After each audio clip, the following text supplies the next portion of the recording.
एक गांव में 4 ब्राह्मण रहते थे।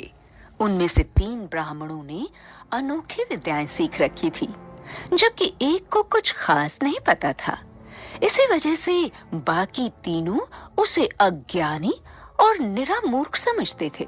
एक बार 3 विद्वान ब्राह्मणों ने शहर जाकर कुछ धनोपार्जन करने का विचार बनाया। उन्हें जाता देखकर चौथा ब्राह्मण भी साथ जाने का आग्रह करने लगा। तुम हम विद्वानों के साथ जाकर क्या करोगे? तुम्हें तो कोई ऐसी विद्या भी नहीं आती जिससे तुम धनोपार्जन कर सको। हाँ, जाओ, लौट जाओ।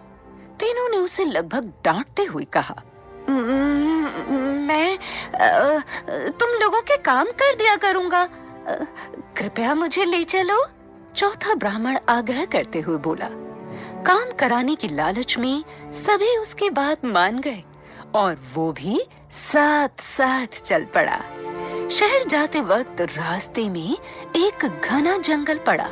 चलते चलते उन्हें एक जगह ढेर सारी हड्डियां बिखरी दिखाई पड़ती हैं। सभी वहीं रुक जाते हैं और इस बात को लेकर विवाद हो जाता है कि यह हड्डियां किस जानवर की हैं। तभी एक ब्राह्मण बोलता है, चलो बेकार की बहस बंद करो, मैं अभी अपनी तंत्र विद्या से इन हड्डियों को जोड़ देता हूँ। और देखते देखते एक शेर का कंकाल तैयार हो जाता है। यह देख दूसरा ब्राह्मण अपनी विद्या का प्रदर्शन कर सबको प्रभावित करना चाहता है और उस कंकाल में मांस व चमड़ी लगा देता है। अब भला तीसरा ब्राह्मण कहाँ पीछे रहने वाला था। वह हंसते हुए बोला, तुम सब ये क्या बचकानी हरकतें कर रहे हो? मैं दिखाता हूँ असली विद्या। मैं इस शेर में अभी प्राण फूंक इसे जीवित कर देता हूँ। और ऐसा कहकर वह मंत्रोच्चारण करने लगता है। ठहरो, ठहरो! चौथा ब्राह्मण जोर से चीखता है, तुम ये क्या कर रहे हो?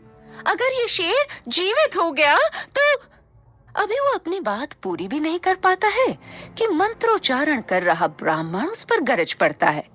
मूर्ख, अल्प बुद्धि, विद्वानों के बीच अपनी जुबान दोबारा मत खोलना। और वह पुनः मंत्र पढ़ने लगता है। चौथा ब्राह्मण समझ जाता है कि यहाँ कोई उसकी बात नहीं मानेगा और वह तेजी से भागकर एक पेड़ पर चढ़ जाता है। उधर मंत्र की शक्ति से शेर में प्राण आ जाते हैं। शेर तो शेर है, हिंसक, घातक, प्राणनाशक। वह क्या जाने उसे किसने बनाया, क्यों बनाया? वह तो बस मारना और खाना जानता है। देखते देखते शेर ने तीनों ब्राह्मणों को मार डाला और अपना पेट भर घने जंगलों में ओझल हो गया। चौथा ब्राह्मण सही समय देखकर गांव की तरफ वापस लौट गया। वह मन ही मन सोच रहा था, ऐसा ज्ञान किस काम का जो इंसान की सूझबूझ और समझदारी को क्षीण कर दे। दोस्तों, कभी भी अपनी पढ़ाई लिखाई का घमंड नहीं करना चाहिए और अपने आगे दूसरों को मूर्ख नहीं समझना चाहिए।